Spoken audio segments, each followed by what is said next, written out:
मुसाफिर हूँ उस मंजिल का जो मंजिल बड़ी दूर है।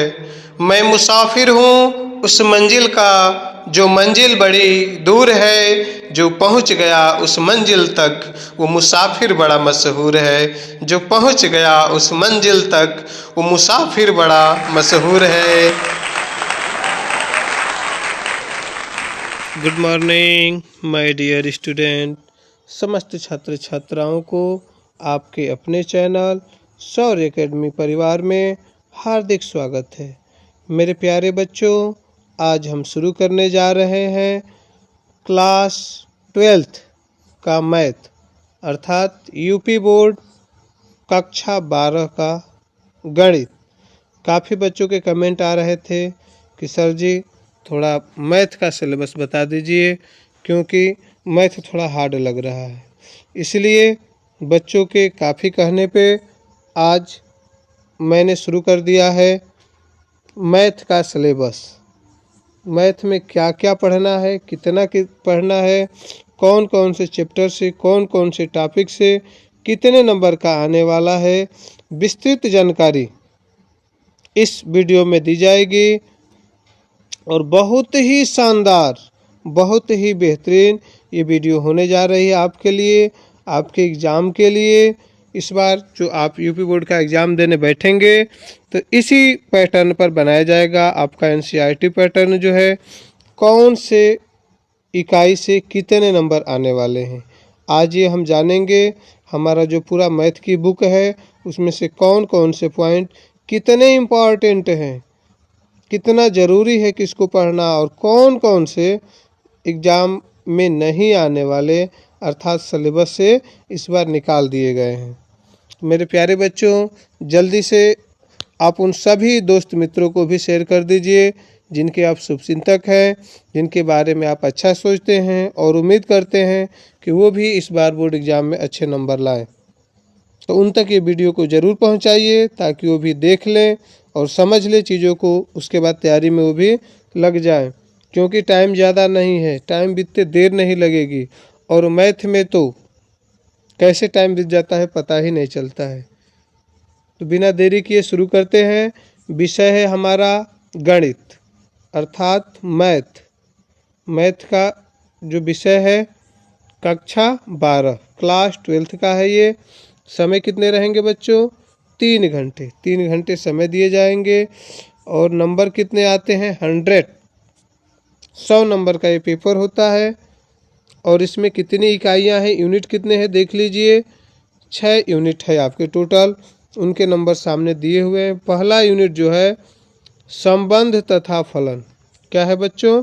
संबंध तथा फलन। और कितने नंबर यहाँ से बनेंगे आपके? 10 नंबर के। यदि आपको संबंध तथा फलन पूरी तरह से तैयार हो जाता है तो आपको 10 नंबर मिल जाएंगे, आप इसे प्राप्त कर लेंगे। दूसरा जो इकाई है बीजगणित। बीजगणित से 13 नंबर के प्रश्न बनेंगे, अर्थात यहाँ से 13 मार्क आने वाले हैं। यदि आप बीजगणित को तैयार कर लेते हैं अच्छी तरह से तो आपको 13 नंबर लाने से कोई नहीं रोक सकता। तीसरी इकाई जो है कलन। कलन से है आपका 44 नंबर, 44 मार्क्स आएंगे यहाँ से। कहाँ से आएंगे बच्चों? कलन से। इकाई नंबर 3 है। और चौथी इकाई है सदिश तथा त्रिविम ज्यामिति। क्या है बच्चों? सदिश तथा त्रिविम ज्यामिति। यहाँ से कितने नंबर आएंगे? 17 नंबर का यहाँ से क्वेश्चन उठाया जाएगा आपके बोर्ड एग्जाम में। अगली इकाई है रैखिक प्रोग्रामन। इसमें से आएगा बच्चों 6 नंबर का। उसके बाद 6वीं पॉइंट है, 6वीं का ये प्रायिकता। प्रायिकता से आएगा बच्चों 10 नंबर। जब इन सभी नंबरों को आप जोड़ेंगे, ऐड करेंगे, 10 number, 13 number, 44 number, 17 number, 6 number, 10 number, तो आपके टोटल हो जाएंगे ये 100 नंबर का ये आपका पेपर बनेगा इस बार। सबसे ज़्यादा कहाँ से बच्चों? कलन से, और बड़ा है भी। सबसे कम नंबर कहाँ से है? रैखिक प्रोग्रामन से। बच्चों एग्जाम में एक एक नंबर का महत्व होता है। अब ये कई बच्चे ऐसी गलती कर सकते हैं, कलन 44 नंबर का है तो कलन पे ज़्यादा ध्यान देंगे। बच्चों नंबर एक एक नंबर इम्पॉर्टेंट है। बूंद बूंद से सिंधु भरा है, इसलिए एग्जाम में एक नंबर का भी महत्व है। आप कहीं से मिस नहीं करेंगे, चाहे कोई कम नंबर का हो या ज़्यादा नंबर का, सब आपको कवर करने हैं। आपके पास टाइम भी है, आप कवर कर सकते हैं। अब चलते हैं इसके बारीकियों में और डिटेल में समझेंगे कि किस इकाई में से कौन कौन पॉइंट, कौन कौन टॉपिक है जहाँ से क्वेश्चन बनेंगे और कैसे कैसे क्वेश्चन बनेंगे। मेरे प्यारे बच्चों, इकाई जो फर्स्ट है इसमें संबंध तथा फलन से 10 नंबर आने वाले हैं। इसमें देखिए जो पहला है संबंध तथा फलन में संबंधों के प्रकार, स्वतुल्य, सममित, संक्रामक तथा तुल्यता संबंध, एकाएकी तथा आच्छादक फलन। दूसरा है प्रतिलोम त्रिकोणमिति फलन, इसका परिभाषा, परिसर और प्रांत, मुख्य मान और शाखाएं। इतनी चीज़ें आप कवर करेंगे तो यहाँ से आपके 10 नंबर एग्जाम में आने वाले हैं। दूसरी इकाई जो है आपकी बीज गणित। क्या है बच्चों? बीज गणित है। यहाँ से बनेंगे 13 नंबर। 13 नंबर यहाँ से मिलने वाले हैं। इसमें पहला है लेसन अवयव। इसमें संकल्पना, संकेतन, क्रम, समानता, अवयवों के प्रकार, शून्य तथा तत्सम अवयव, अवयव परिवर्त, सम्मित तथा विषम सम्मित अवयव, अवयव पर क्रियाएं, योग तथा गुणन और अदिश गुणन, योग गुणन तथा अदिश गुणन के साधारण गुणधर्म, अवयवों के गुण की, अवयवों के गुणों की अक्रम विनियमितता तथा अशून्य अवयवों का अस्तित्व जिनका गुणन एक शून्य अवयव है, क्रम 2 के वर्ग अवयवों तक सीमित तक, प्रारंभिक पंक्ति तथा स्तंभ सक्रियाओं की संकल्पना है, उत्क्रमणीय अवयवों तथा व्युत्पन्न की अद्वितीय आदि उसका अस्तित्व है। यहाँ सभी अवयवों के अवयव वास्तविक संख्याएं हैं, इस बात को भी आप ध्यान रखेंगे। उसके बाद है सारिणी। क्या है बच्चों? सारिणी। इसमें देखिए एक वर्ग अवयवों का सारिणी 3 × 3 क्रम के वर्ग अवयवों तक, यहाँ तक पढ़ना है। सारिणियों के गुणधर्म, उपसारिणी की तथा सहखंड, सारिणियों का अनुप्रयोग, त्रिभुज का क्षेत्रफल ज्ञात करने में, सहखंडज अवयवों तथा अवयवों का व्युत्क्रम, संगत, असंगत तथा उदाहरणों द्वारा रैखिक समीकरण निकाय के हलों की संख्या ज्ञात करना, 2 अथवा 3 चरों में रैखिक समीकरण निकाय को अवयवों के प्रतिलोम का प्रयोग कर हल भी करना है जिनका अद्वितीय हल हो। अगला इकाई, तीसरी इकाई है बच्चों कलन। क्या है बच्चों? कलन। इसमें देखिए जो लेसन है पहला सतता तथा अवकलनीयता। सत्ता तथा अवकलनीयता संयुक्त फलनों का आकलन भी करना है। श्रृंखला, नियम, प्रतिलोम, त्रिकोणमिति फलनों का अवकलन, अस्पष्ट फलनों का आकलन, चरघातांकी तथा लवकड़ीय फलनों की संकल्पना तथा उनका अवकलन, लघुगणकीय अवकलन, प्राचल रूप में व्यक्त फलनों का अवकलन, द्वितीय क्रम के अवकलन। दूसरा लेसन है इसमें अवकलनों का अनुप्रयोग। क्या है बच्चों? अवकलनों के अनुप्रयोग। इसमें आपको पढ़ने हैं बच्चों अवकलनों के अनुप्रयोग, परिवर्तन की दर, वृद्धि, ह्रास, मान फलन, अभिलंब तथा स्पर्श रेखाएं, सन्निकट, उच्चतम तथा निम्नतम। इसमें पढ़ना है प्रथम अवकलन परीक्षण की ज्यामिति प्रेरणा तथा द्वितीय अवकलन परीक्षण की उत्पत्ति लायक टूल। ये सभी आपको पढ़ने हैं जो एग्जाम में आने वाले हैं। सरल प्रश्न भी होंगे जो विषय के मूलभूत सिद्धांतों को समझ दर्शाते हैं तथा वास्तविक जीवन से संबंध हो, ये सब हैं सिलेबस में। तीसरा लेसन है इसमें समाकलन। क्या है बच्चों? समाकलन। समाकलन पढ़ना है अवकलन के व्युत्पन्न प्रक्रम के रूप में कई प्रकार के फलनों का समाकलन प्रतिस्थापन द्वारा आंशिक भिन्नों द्वारा खंडशः द्वारा केवल निम्न प्रकार के सरल समाकलनों का मान ज्ञात करना तथा उन पर आधारित प्रश्न भी होंगे, इसको भी देख लीजिए। ये सब आपके सिलेबस में है और आपको इसको पढ़ना ही पड़ेगा क्योंकि एग्जाम में ये सभी है सिलेबस में। बच्चों, शत्रु को कभी कमज़ोर नहीं समझना चाहिए। कोई भी क्वेश्चन जो सिलेबस में है उसे आप गलत या आसान नहीं समझ सकते। जो ही क्वेश्चन आपके एग्ज़ाम में आ गया वही आपके लिए नंबर लाएगा और वह आपके लिए इम्पॉर्टेंट हो जाता है।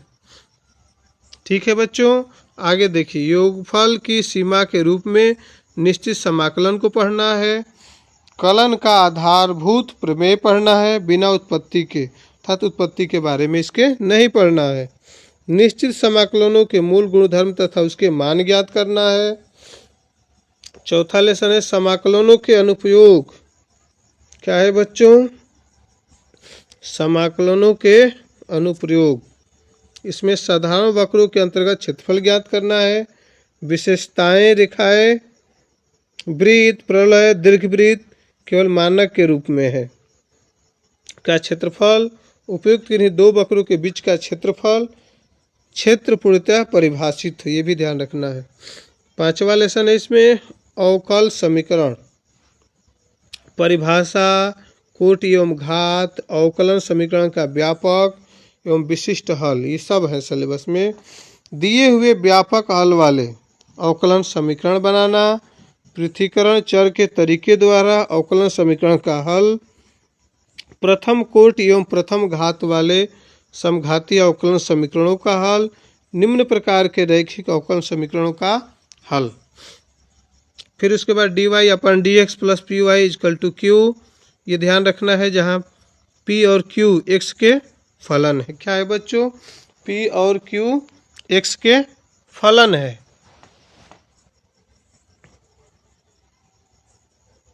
आगे देख लीजिए dx अपन dy plus P X equal to q, जहाँ p और q y के फलन है।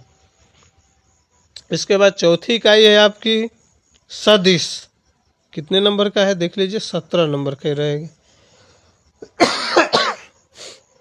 सदिश आपका 17 नंबर का है और ये जिन बच्चों को आता होगा उनके लिए बहुत ही बढ़िया रहता है। सदिश तथा अदिश, एक सदिश की परिवार तत्व दिशा, सदिशों के दिक् कोसाइन दिक् अनुपात, सदिशों के प्रकार, समान मात्रक, शून्य समानांतर तथा संरेखीय सदिश, किसी बिंदु का स्थिति सदिश, ऋणात्मक सदिश, एक सदिश के घटक, सदिशों का योगफल, एक सदिश का अदिश से गुणन, दो बिंदुओं को मिलाने वाले रेखाखंडों को एक दिए हुए अनुपात में बांटने वाले बिंदु का स्थिति सदिश, परिभाषा, ज्यामिति व्याख्या, सदिशों के अदिश गुणनफल के गुणों और अनुप्रयोगों, सदिशों के सदिश गुणनफल, ये सब है बच्चों सिलेबस में। ठीक है, आगे देख लीजिए। त्रिविम ज्यामिति, दो बिंदुओं को मिलाने वाले रेखा के दिक् कोसाइन दिक् अनुपात, एक रेखा का कार्तिक तथा सदिश समीकरण, समतलीय तथा विषमतलीय रेखाएं, दो रेखाओं के बीच की न्यूनतम दूरी, एक तल के कार्तिक तथा सदिश समीकरण, एक बिंदु के एक तल से दूरी। पांचवी इकाई है रैखिक प्रोग्रामन। क्या है बच्चों? रैखिक प्रोग्रामन।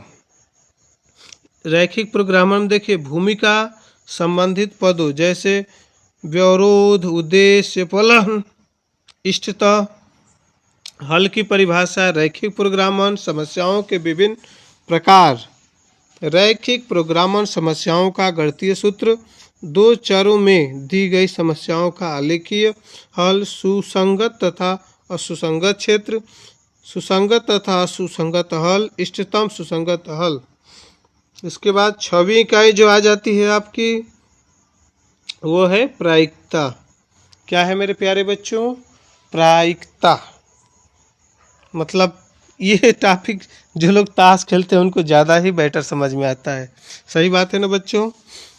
प्रायिकता देखिए, सशर्त, सप्रतिबंध प्रायिकता, प्रायिकता का गुणन नियम, स्वतंत्र घटनाएं, कुल प्रायिकता, वेज प्रमेय, यादृच्छिक चर और प्रायिकता बंटन और इसका प्रायिकता विवरण।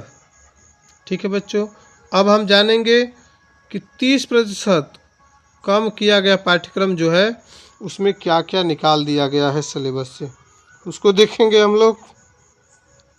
देखिए बच्चों, इकाई फर्स्ट में संबंध तथा फलन में संयुक्त फलन, फलन का व्युत्क्रम, देहधारी सक्रिया, ये सब सिलेबस से निकाल दिए गए हैं।